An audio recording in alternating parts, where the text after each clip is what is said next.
UK, 0330-332-6541, or join us via the Love 101 FM app that can be downloaded from the Google Play Store or the Apple Store. You can also join us on Love 101 FM, Facebook, and YouTube Live.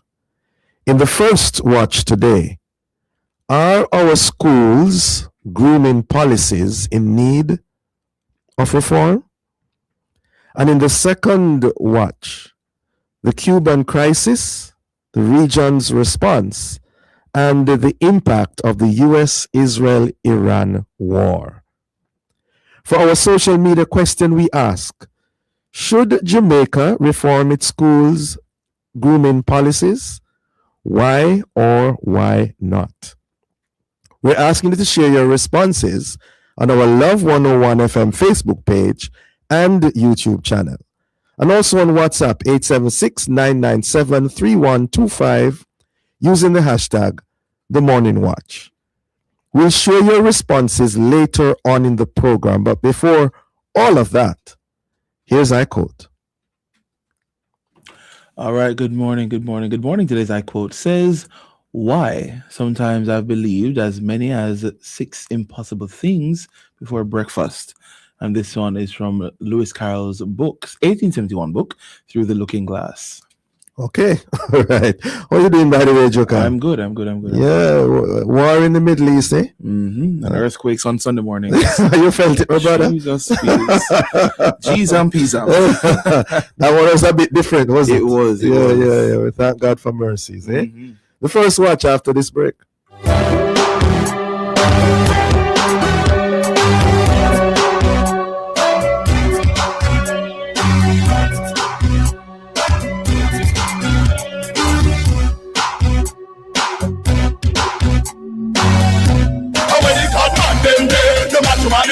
On the next mailbox, we will be focusing on the topic, men dealing with trauma. Men dealing with trauma often experience unique challenges due to societal expectations, leading to suppression of emotions, isolation, anger, and risky behaviors. Common symptoms include PTSD, substance abuse, social withdrawal, and physical unexplained pain. You are invited to join the conversation with our special guest, Mr. Osborne Bailey, counseling psychologist, as he shares on how effective tailored treatment, including therapy, can lead to actionable coping strategies for men to overcome their challenges, especially after Hurricane Melissa. That's Wednesday, March 4 at 5:30 p.m. only on the family station. Love 101, the mailbox, Monday.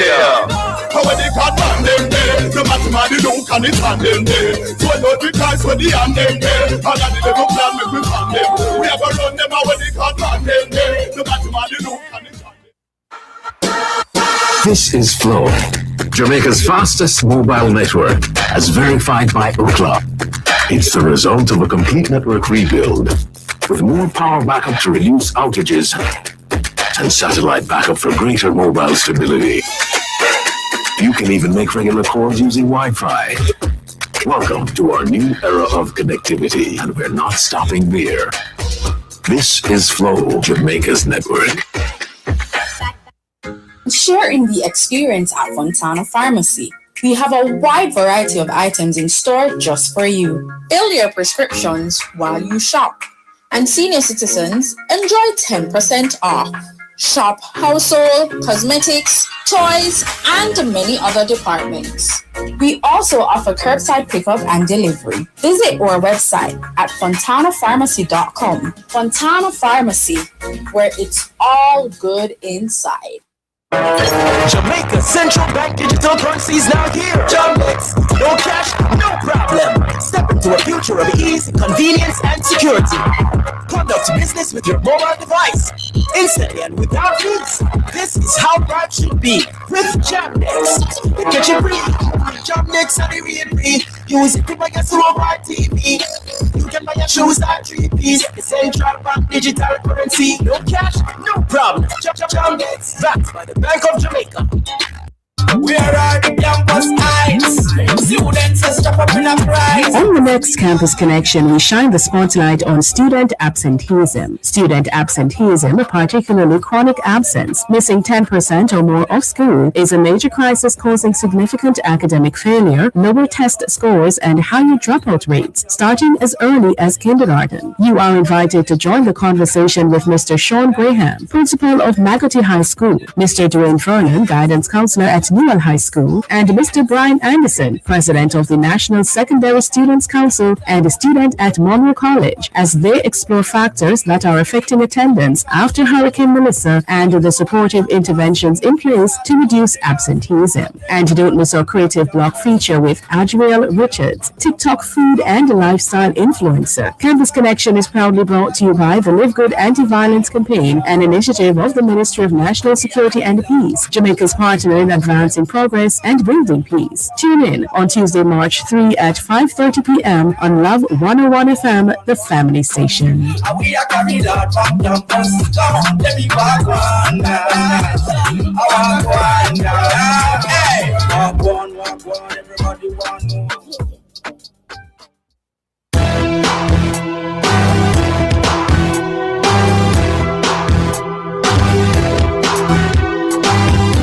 Welcome back to the Morning Watch. Thanks for staying with us. I'm your host, Dylan Toussaint. Now, a recent Observer report entitled Fury Children Calls for Reform of School Grooming Policies.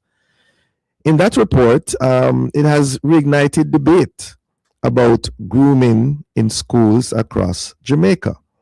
Indeed, the Fury Children Foundation is reportedly calling for updated national policies that balance discipline with student dignity and cultural identity and limit the unchecked discretion of school administrators. Well, to discuss more on this development, we have online Africa Stevens, executive founder of Fury Children Foundation, and Linvern Wright, president of the Jamaica Association of Principals and Vice Principals. Good morning to you both. Good morning. Good morning to both of them. Good morning. Great. Good morning to listeners. Yes, thank you. Good to have you with us. I begin with you, Africa Stevens. For those who do not know, what is this foundation and on what basis are you calling for an urgent reform of our schools' grooming policies? Well, Fury Children Foundation, we are a registered non-governmental organization. Started at UE in 2019, and we basically support child rights and youth advocacy for Jamaican children island-wide. And we are calling for, well, we have been calling for this for quite a while, I must say. But we are the one basically saying schools should shape character without diminishing identity, especially if it's disproportionately affecting Black boys and girls. And discipline and dignity are not opposites, but they can exist together. Is it that you mentioned about Black boys and girls and identity? What's with that? What's behind all of that? Well, as you may notice, there have been several reports, ongoing reports about students being turned back because of grooming infractions. And if you may take a look at this unfortunate scenario, it seems to be affecting persons from a particular complexion or socio-demographic background. And this is something during my time in high school, and I think it will happen even after, sadly, if we don't intervene. But it's something that only applies to the Black students. And I went to traditional high school, so, well, all girls, but there were still some rules, like we couldn't wear our hair down. It has to be up in one inner scrunchie. Whereas my mixed friend or my friend who is from a different ethnicity, she can wear her hair down. And even them ask the teachers, okay, but how comes our friends can't do the same as us? And they're like, oh, it's not that serious. It's just a rule. You must follow it. And yeah, that's the same argument that we have been hearing. Linvan Wright, president of the Jamaica Association of Principals and Vice Principals. What are your views on the matter? Well, unfortunately, some of the things she's saying in relation to the rules many schools have really come out as a colonial past, and I don't know that we have been sufficiently alert to ensuring that we get some of those things sorted out. I think sometimes though the distinctions are, have to be clearer. I know this came, for example, out of, because it's good to really begin with examples of things. This came out of what had happened in relation to the students wearing their sweaters to school and a principal doing whatever. A principal, right? Because I know that the majority of principals really never did that. The fact of that happening was something that was, more than unfortunate. And it is something that I don't have a problem with the level of, the level of protest that people had about it, because it really ought not to have been so in relation to, and that had nothing to do with blackness. It just had to do with the fact that people were cold and people really, we should be humane about that, right? So I wouldn't defend that. But when it comes on to other things like hairstyles and clothes, because it is so many things. And one of the things we struggle with as principals in many instances is that we have something like hairstyles in terms of students coming, plaiting their hair, students doing whatever with their hair. I don't think that this came from Africa. And I'm not saying that it's right or wrong. It just came from America. It came from a liberal kind of society in terms of how society organized themselves and did the thing, right? So if you speak about short, if you speak about many of those things, postmodernism actually allows for those kinds of things. And I think we need to have that kind of discussion about things. One of the things I agree with is that the discussions need to move from merely looking at the grooming, what kind of principles sometimes schools are seeking to engender and how we seek to engender those principles.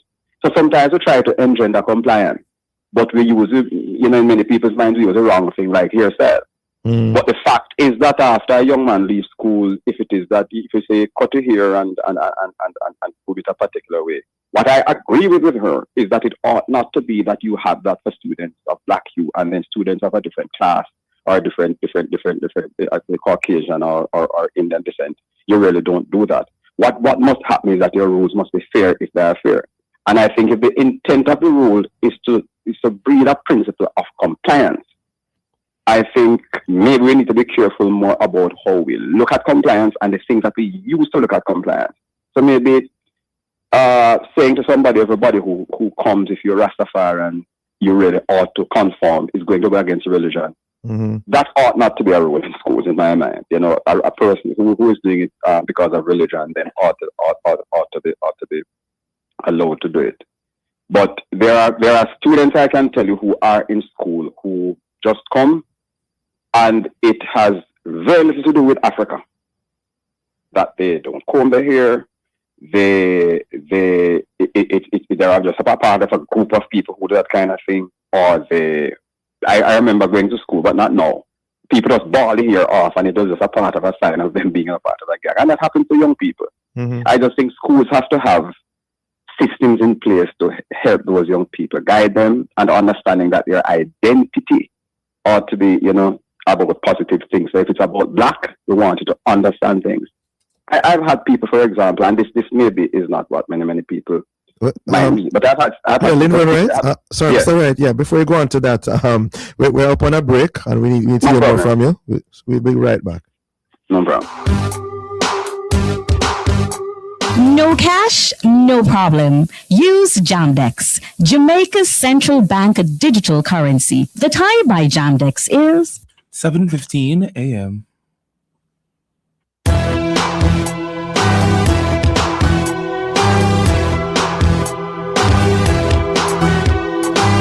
Welcome back to the Morning Watch. Thanks for staying with us.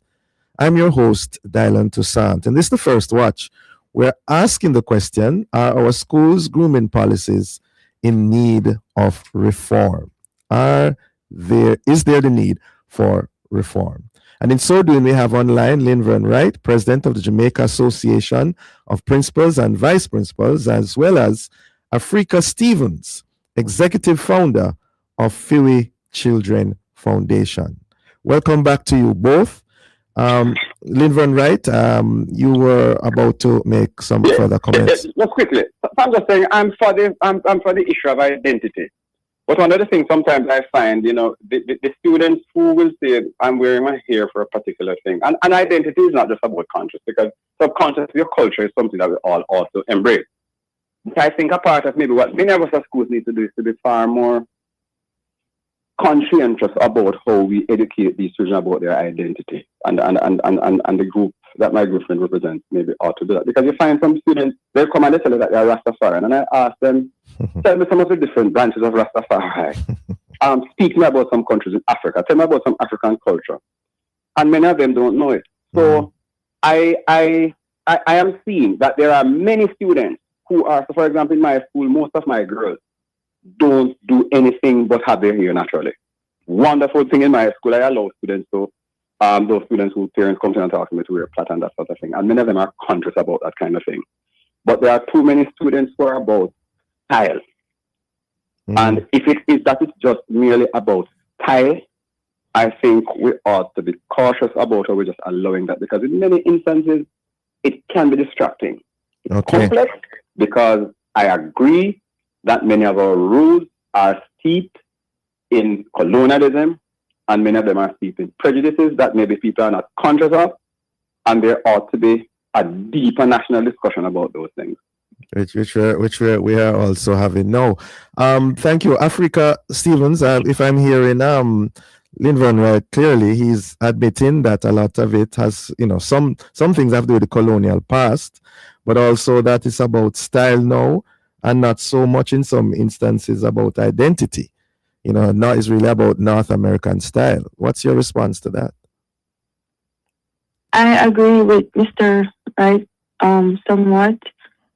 In the manner of the enforcement of the rule, it is disproportionately applied. So because the ministry has this national school grooming policy, it gives the school board or the school administration the power to decide on how they would want their students to appear regarding grooming. So this is where the gray area is, because as he rightfully said, he agrees that it's coming from the colonial era, and he's just one of the principals who think that way, for argument's sake. What happens when another principal say, oh, I agree, let's not allow them to wear afro, or let the boys who are claiming to be Rastafarians must wear tams, even though this directive of wearing tams should no longer be implemented based on its instruction from ministry, but maybe this particular school believes that, okay, I think they should still wear tams. So the issue is the ambiguous enforcement and the power vested in the school administration board. So what we're basically asking for is a child rights and cultural identified policy rather, to kind of seamlessly eradicate these up and down and this, okay, maybe today I'll do that, tomorrow I won't do that. We don't want that, because we're children are very vulnerable at that age. We don't want to unintentionally say being black is a problem. And I know that that's not what the ministry was aiming for, or the school boards, but when you look at it from a holistic lens, you are going to say, okay, but this seemingly affects only persons from this particular hue or socioeconomic background. So that's basically what we're trying to ask for, more refined child rights and cultural relative policy. And we are more than open to have this discussion to help tweak this policy with the relevant stakeholders, because we don't want, I went to an interview and the production team were mostly males with high hair, right? And they were looking at me like I was Avatar, because they're like, how is this still happening? When I was a child, I remember my hair was bald. And I was like, okay, but my friend here, who is from Caucasian, they said, hair is long. Why must I trim my hair that short? And when they turned adults, they said that they started growing their hair because they finally can grow their hair because they adhere to the rules. They trim it low for years. Once they finally left school, they said, okay, let me grow my hair. And when they started growing their hair, they're still faced with backlash saying, your hair is unkempt. Your hair needs to be brushed. Why is your hair so tall? And they're wondering, but it's my natural hair. And I remember the man asked me, what can he do? Like, he's going to have children. What must he tell them? Oh, we until high school, fine. Follow the rules, fine. No one is disputing following the rules. But when you're free now and you say, okay, I finished school, I follow the rules, let me grow my hair, you're still coming out again in that discussion. And it seems to be an innate cultural issue because it seems to supersede high school and primary school and top school. So it's a very unfortunate discussion, and rightfully said by Mr. Wright, it's coming from our colonial past. And we at School Children is trying to shift that narrative. You can have discipline while promoting dignity. You can have discipline, okay, you tell them, do their hair this way, and they're like, oh, it's a style, I'm following what I see in America. Okay, so make a rule. This style must be blah, blah, blah. If you wish to grow your hair in Afro plus twist, it must be in one color, no highlights, which I have no problem with because I wanted to highlight my hair in high school and I couldn't because I know I'm going to school. So I do that in summer or December. But I know my hairstyle is always black. The color is black. And I have no problem with wearing my black hair out in an afro. But I couldn't do that because it would be considered unkempt. Yeah. But along with that, though, Africa Stevens, I'm reading that your organization is inviting principals and school boards to sign what you call a Child Dignity and Inclusive School Culture Memorandum of Understanding. In a nutshell, what does that entail? So it's basically like capacity building sessions, but island-wide. So we encourage stakeholders, principals, and school boards to come along and sign our MOU. And what we'll do in return, we'll stop by the schools. What's in it? What's in it in a nutshell? I mean, especially in regards to grooming. Yes, it is. Yeah. Facilitating a child rights grooming perspective. How will it be different from what the Ministry of Education has already implemented in terms of policies in schools? Well, ours would be ideally promoting a sense of cultural respect to everyone. So we're trying to include every ethnicity in Jamaica. So it doesn't seem as if we're targeting only black boys and girls. So it gives a sense of unity and how if you're following a rule, particular measuring stick is not disproportionately being applied to your subset. That's the only difference. Ideally, it's the same as ministry, but just from a cultural point of view. Well, I have to ask Linvern Wright then. What are your thoughts on that, Linvern Wright? Mr. Wright, with us?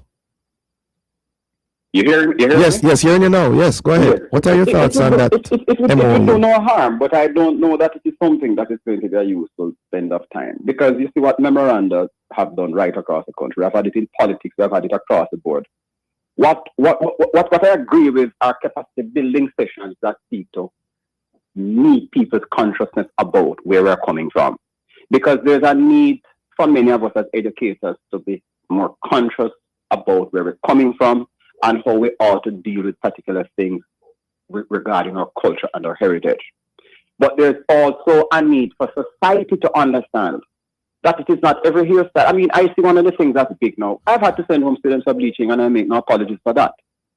Because I am very conscious about culture, and I've been saying to them, you have got to be proud about who you are. But I've seen many of these students who wear the same black hairstyle, bleaching.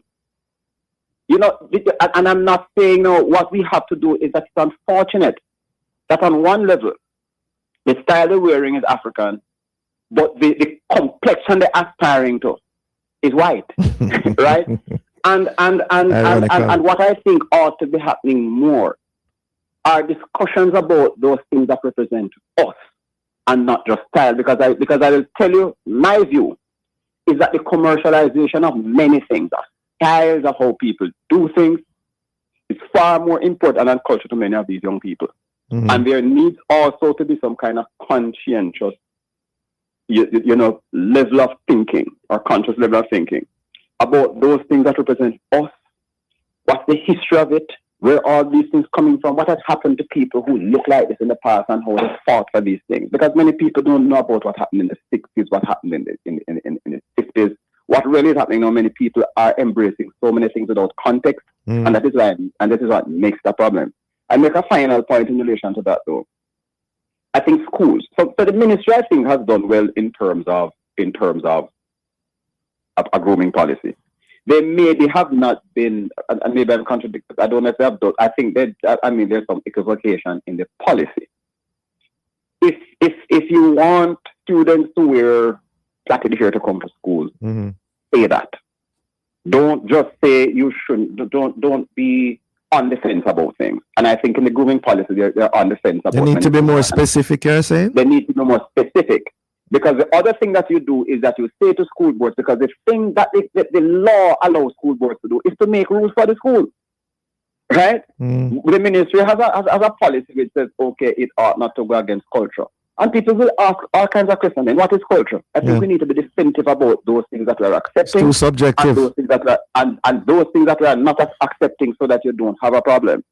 The final point I'd like to make is that it is more important to me that as schools and as an education system, we decide on the values that we really want school to promote, and the kinds of behaviors and displays that we want students to demonstrate in order or to practice in order to engender these values. Things like compliance are important. Things like discipline are important. Things like integrity are important. Things like responsibility are important. And I love it when we're having this, and I invite my friend when we're having this, let's look at it from a standpoint of values, because there's such an erosion of values now. And I'm not saying it's about black things or it's about white things. I think we have accepted too many white things that are without value. See what is happening in the world now in terms of wars, right? There's no value on life.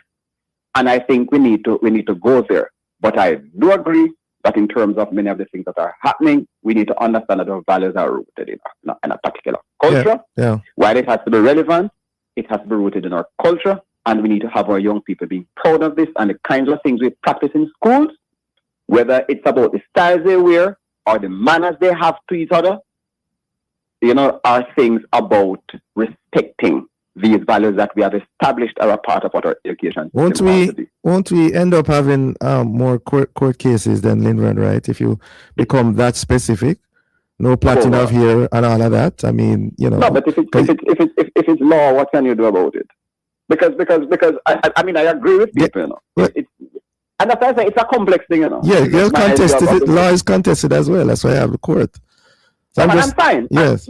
There's nothing wrong with contestation. I think it helps society. I heard my friend saying it's an unfortunate discussion. It's not healthy discussion. I don't, because I'm principled, think that everything principals do, everything that's happening in the education is okay. Reforms have come because people from outside have said things to us, and we have decided that, okay, what you have to accept is that people have been practicing something for years. It's not going to be just easy to change immediately with either a memorandum or even laws. In America, for example, there are laws against prejudice. Yeah. But people still can't get particular jobs because it's ingrained in people's consciousness that some people are inferior to others. Well, America is America. We got to leave it there, America. Other question marks as well there. We want to thank you both for joining us. Interesting discussion, insightful. Have a safe, productive day. Thank you, listeners, for staying with us. We are in the Morning Watch, and we'll return in just a moment. Start your journey with a JN Small Business Loan with small business loans as little as $10,000 and up to $4 million. The time by JN Small Business Loan is 7:30. You see me love my food, and my ketchup run the flavor in so many ways. Miss Flowers, I want to turn up your food, so. My secret ingredient, Cal's signature ketchup run the flavor. Cal's ketchup run the flavor. Richer, thicker, and more affordable. Chicken Boss, war on the flavor. Cal's tomato ketchup. Cal's tomato ketchup, run the flavor. Richer, thicker, and more affordable.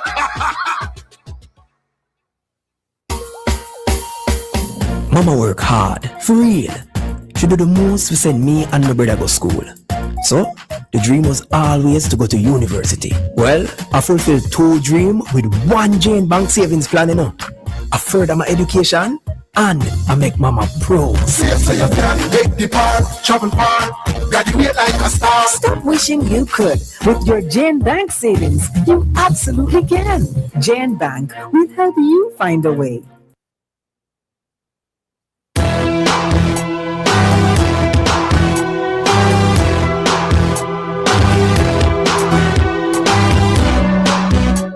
Welcome back to the Morning Watch. Thanks for staying with us. I'm your host, Dylan Toussaint. Let's look at some news headlines to see what Jamaicans and others are really saying and doing. First of all, Jamaica's Energy Ministry says it is monitoring the conflict in the Middle East as there could be impact for the local sector. Also, international media say the escalating war has caused a global increase in oil prices. Iran's supreme leader was reportedly killed in the strikes.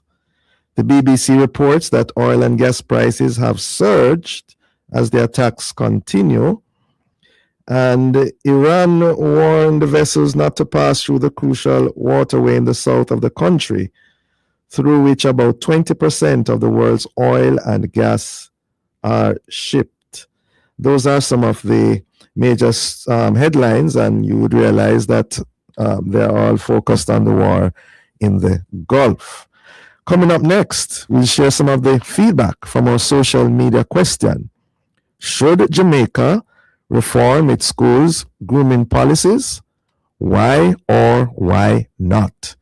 We're asking you to leave a comment on our Facebook page and YouTube channel, Love 101 FM Jamaica, or WhatsApp 876-997-3125. We'll be right back.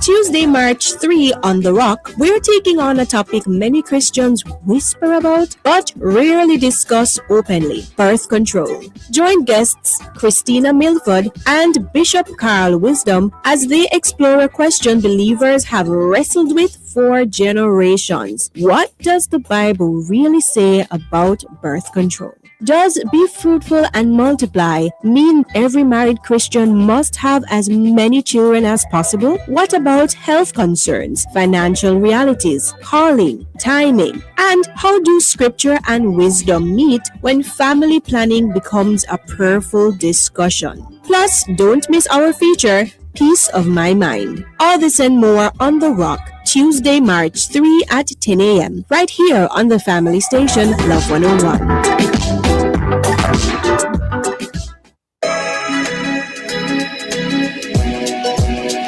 I wish I could have talked to somebody about my problems, but I don't know if I'm ready for everybody knows me. Why not text in your problem and hear what the suggestions are? We have a safe space for you to share your truth and get the help you need. Really? Where? On Soul Talk, confessions and reflections in Alive, every Wednesday at 3 p.m.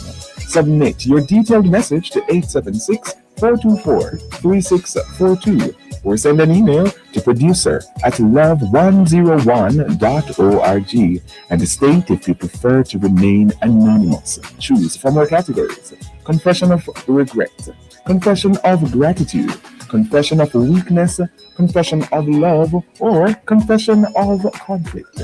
By sharing your story, you'll not only find freedom, but also receive guidance, advice, and solutions from our community of listeners who care. Join the journey to healing, forgiveness, and breakthrough.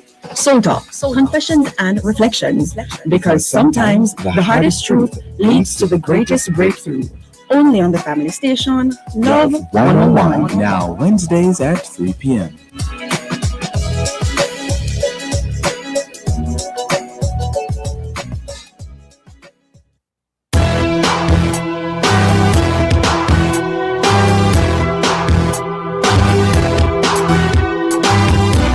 Welcome back to the Morning Watch. Thanks for staying with us. I'm your host, Dylan Toussaint. Let's now join Jokal for a look at how our Facebook, YouTube, and WhatsApp friends answer today's question.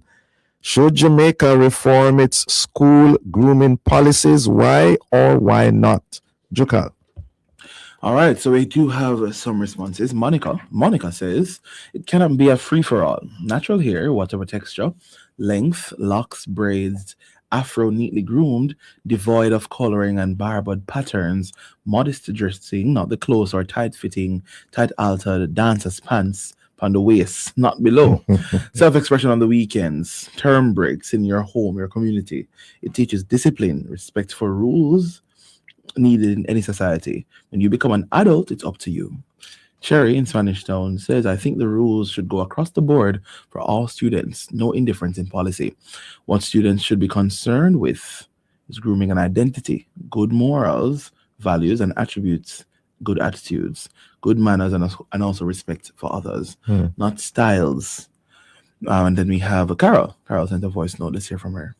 Good morning, Love 101. It's on the topic. Yes, there should be a reformation, a review, make it relevant. But I am amazed to see that the same hairstyle that the children can go to church with, and even people in the workplace wearing the same hairstyle, and children are being put out of school. Not saying that, it should be a free-for-all, but clear guideline must be set, and the administrators should be emancipated from mental slavery.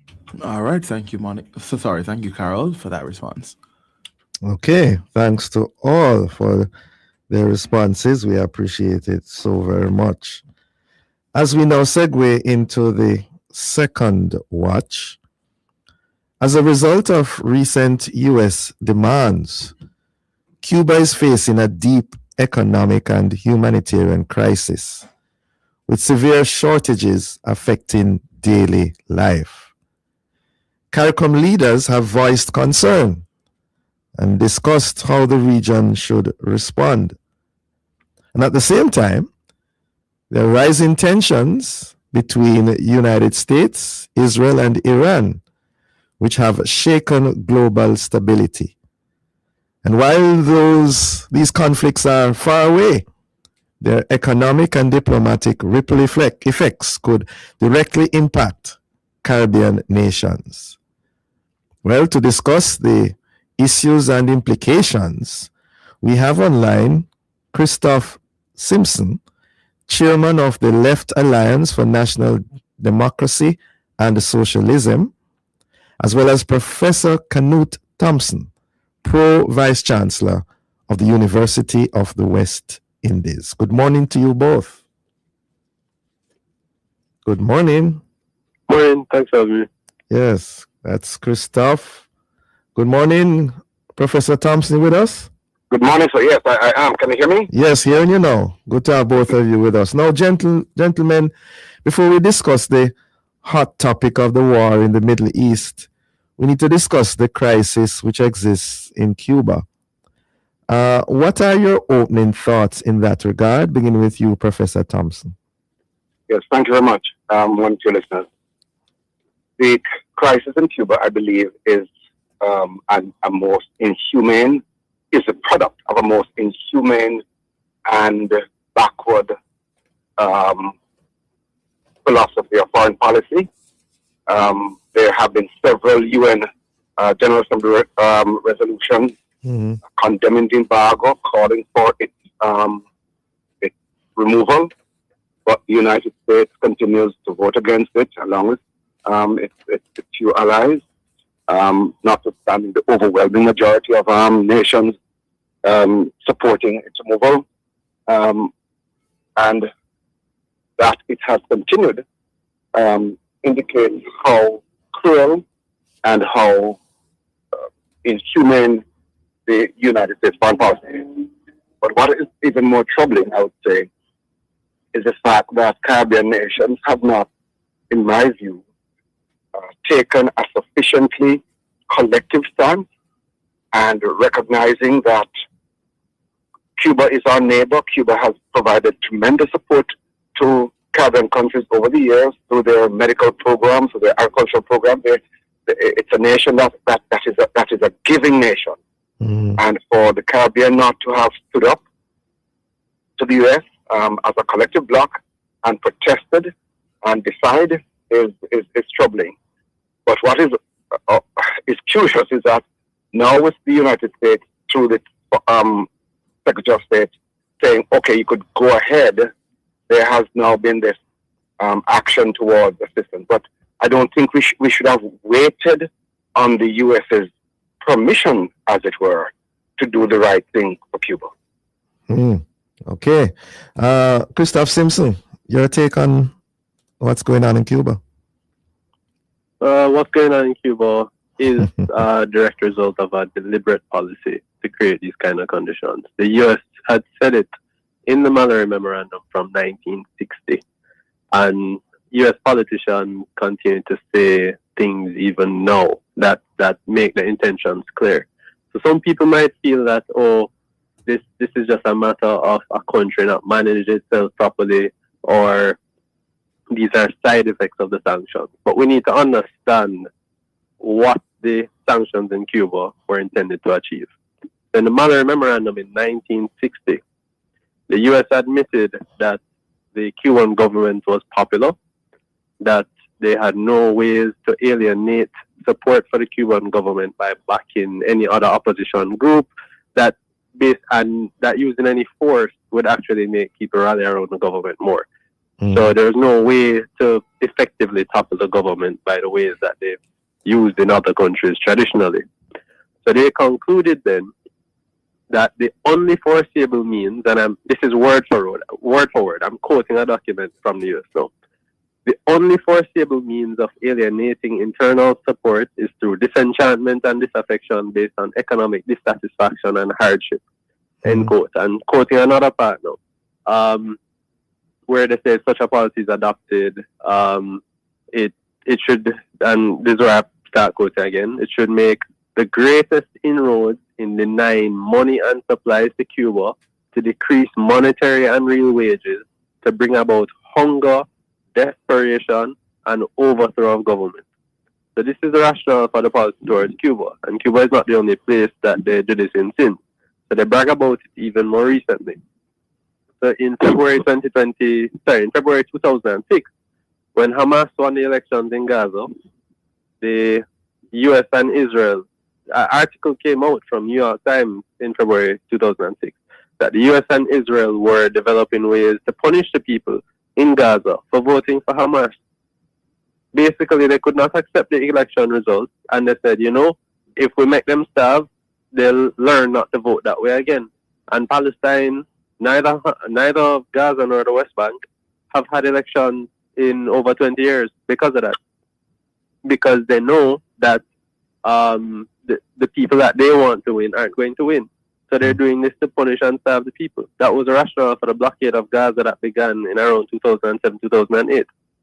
And then more recently now with Venezuela and Iran, they say the same thing.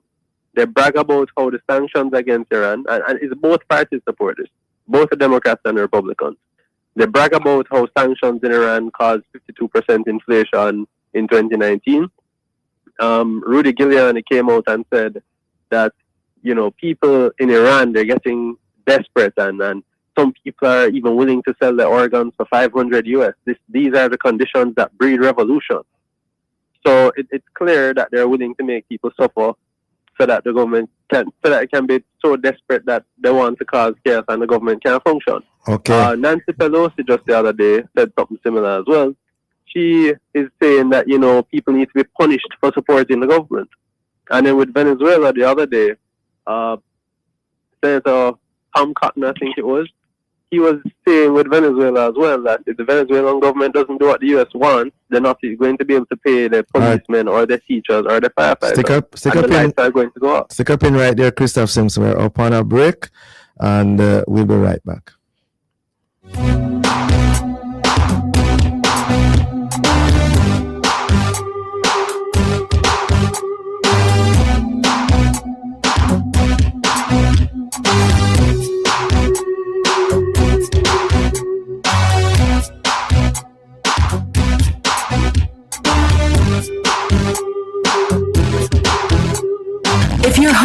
internet is slow, but your mobile isn't. It's time to make the switch to Flow.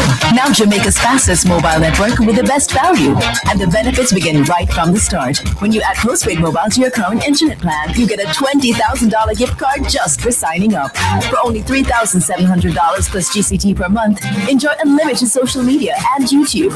80 gigabytes of NU's data plus unlimited anywhere local calls and texts. Make the switch to Flow today. This is Jamaica's network. Conditions apply. Stepping confidently into a new year starts with one simple, powerful word. Yes! Say yes to new beginnings. Say yes to a secure future. Say yes to living the life you love with your family. With health and life insurance from Sagicor Life. We're here to give you the protection and peace of mind you deserve in 2026. All you have to do is say yes to what matters most. Call 888 Sagicor to speak with an advisor today.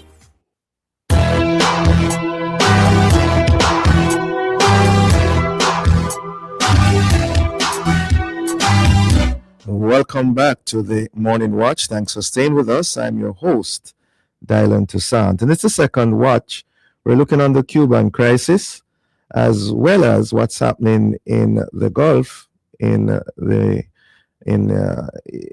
Iran, in regards to the war that has come upon us now with Israel and the United States. And in so doing, we have online Christoph Simpson, chairman of the Left Alliance for National Democracy and Socialism, as well as Professor Knut Thompson, Pro-Vice Chancellor of the University of the West Indies. So far, we have heard the views of both gentlemen, and let's remember the views expressed are their views on the matter. And now, in the interest of time, we are going to be looking at the situation in the Middle East. And so, Professor Thompson, what's your opening salvo in that regard? You know, if we go back to George Bush Sr.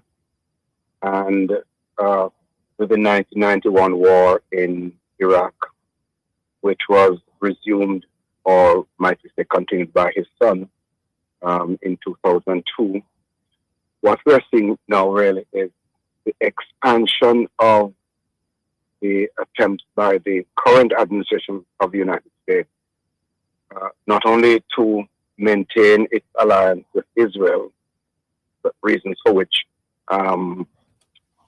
there might be much discussion around that, but more importantly, to consolidate its hold on oil supplies globally.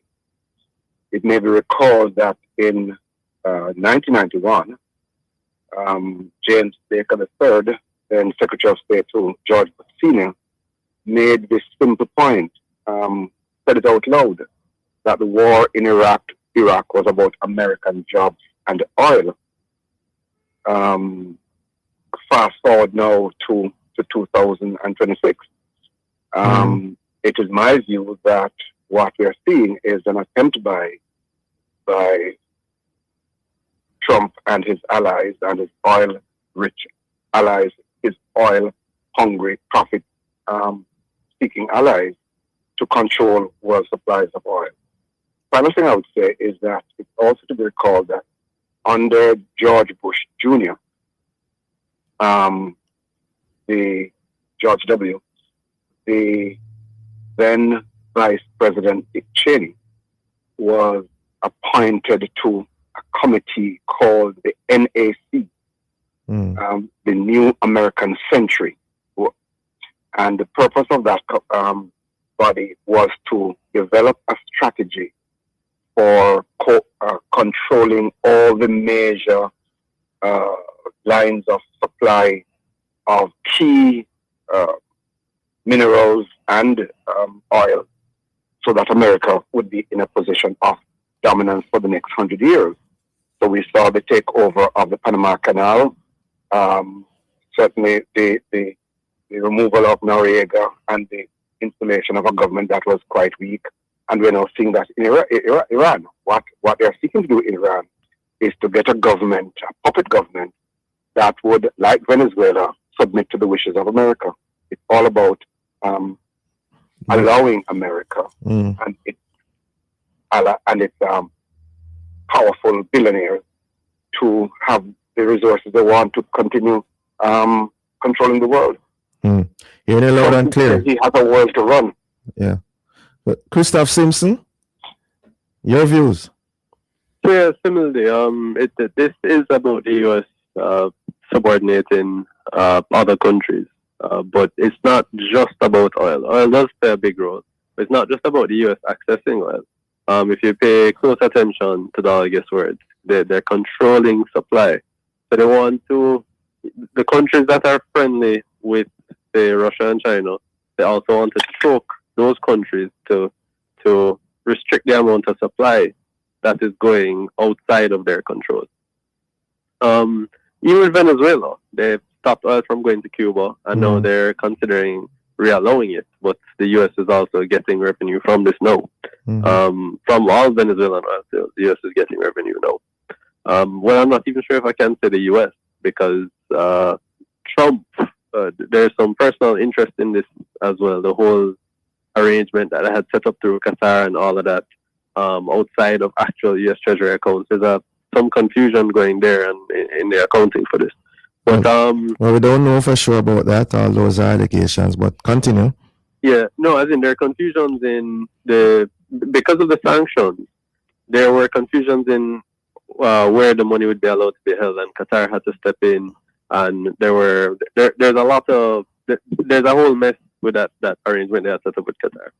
But the U.S. wants to choke out Iran. The U.S. has made it clear from decades ago, again, they want to overthrow the government of Iran. And even during these attacks against Iran, Trump made a supposed public appeal for the people to overthrow the government. Netanyahu did the same weeks ago, even before this now, calling for people to overthrow the government of Iran and saying, oh, we are with you, overthrow your government. That kind of thing that we're seeing, countries openly calling for the overthrow, calling for people to overthrow the government of another country is it lines up with the conversation we're having on the sanctions. So they're trying both ways now. War not working, them try the sanctions route. Sanctions not working, them mix the war with the sanctions, and this is all we have. Yeah. Gentlemen, what do you say to those who argue that the history of Iran has, the whole matter of terrorism and the threat therein, and the fact that Iran has, reportedly been at the root of all of this, and something needed to be done, and the U.S. is now saying, or the president is saying, that now's the time. What is your thought on that, Professor Thompson? Yeah, I'm very cynical about it. I am of the firm view that America really has no moral authority to criticize what Iran is doing. I mean, let's appreciate that foreign policy is not about morality and ethics. America makes rules, talks about a world order and international law under when it suits it. Let's remember that America has a policy of overthrowing governments around the world, and in doing so, will foment internal strife, will effect starvation against the people, as it's now doing in Cuba, as it has done other places, and arrogate to itself the right to remove leaders, even though it's democratically elected. So America's case against Iran as an exporter of terrorism or any other kind of international ill-dealing is hollow. America does the same. Trump himself, is called in the election campaign, criticize his own country for doing the same thing that other countries are doing. So, I mean, I just recognize that what we face is what we have is a country that does not subscribe to international law and believe that it has a right to do whatever it chooses. And Prof, Trump has said as much. Prof, I can do whatever I wish. You mentioned about countries' leaders that are democratically elected. Is that the case, or was that the case in Iran? No, I wouldn't say that. Clearly, there were issues with that election. Right. But the larger point I'm making is that Iran may be the case now, but in the past, remember, in 1973. I mean, and we could go across the world. I mean, America has a playbook where it has a systematic program or strategy for overthrowing government. It starts by fomenting internal strife and arming the opposition party. It moves them to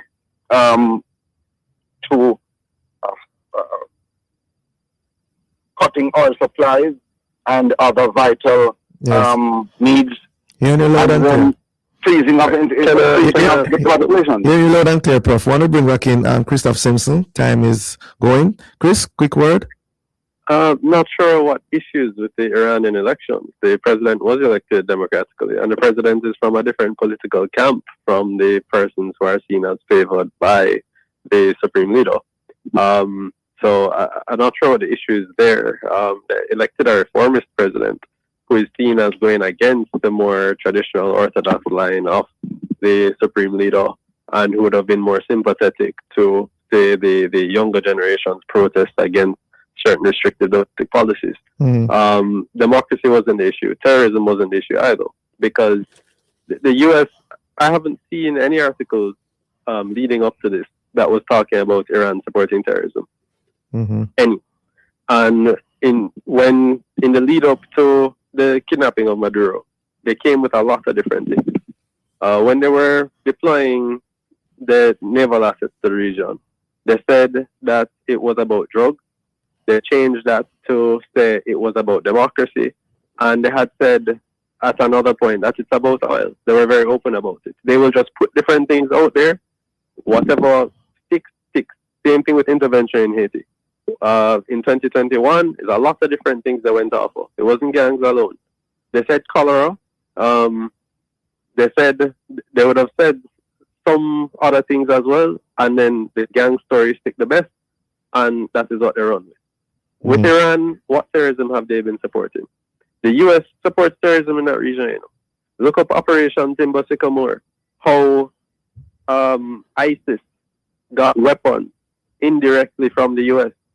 And look at the fact that ISIS and the U.S. had the same adversaries in the region, mainly the Syrian government. The U.S. supports terrorism in that region. Yeah. Who they're calling terrorists that Iran has relations with are Hezbollah, which is a legitimate political party in Lebanon, and Hamas. Yeah.